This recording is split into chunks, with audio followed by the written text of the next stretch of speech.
Niin, katsokaa tuolta. On hieno, kyllä.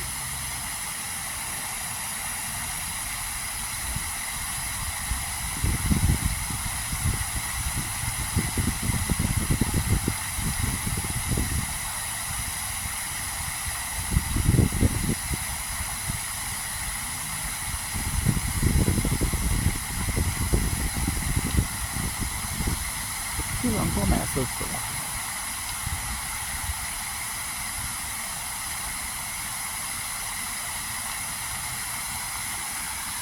Tätähän ne pitää nyt koko ajan päällä, että toi vesi ei sakkaudu ja sen pitää niinku puhdistua tuon veden, niin ne pitää koko ajan suihkeessa tätä lähdettä. Kun täällä tulee uusi suihkulähde, mutta ennen sitä ne niinku tätä vanhaa pitävät yllä, kun nyt selvitetään se, että pystytäänkö suihkulähde uusimaan vai mitä tehdään. Mahdollisesti me saadaan ihan uusittu suihkulähde. Mutta siihen asti ennen kuin se uusitaan tää suihkulähde, ne pitää niin kuin päällä koko ajan, että tuo vesi ei pääse sakkautumaan ja että vesi kiertää tuolla, että toi niin kuin ei pääse sameutumaan tuo.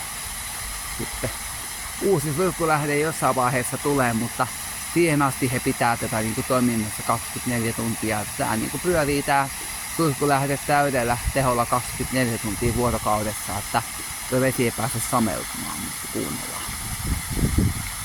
On se kyllä huippua, että jossain vaiheessa meillä on uusittu hieman suihkulähdettä. Vau.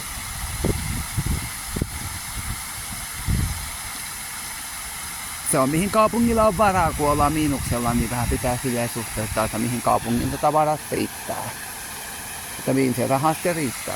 Kuunnellaan nyt olla hiljaa.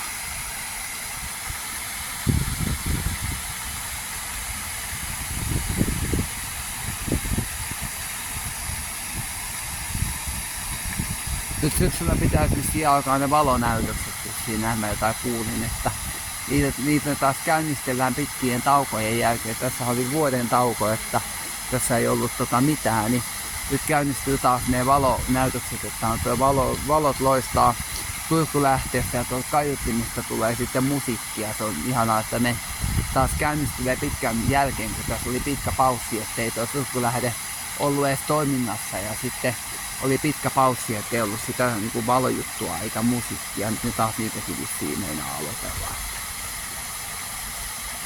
Näin kauppi pikkuhiljaa kotia, niin mukavaa viikonlopun jatkoa. Kaikille hyvää maanantaista päivää, sitten kun koittaa, moi!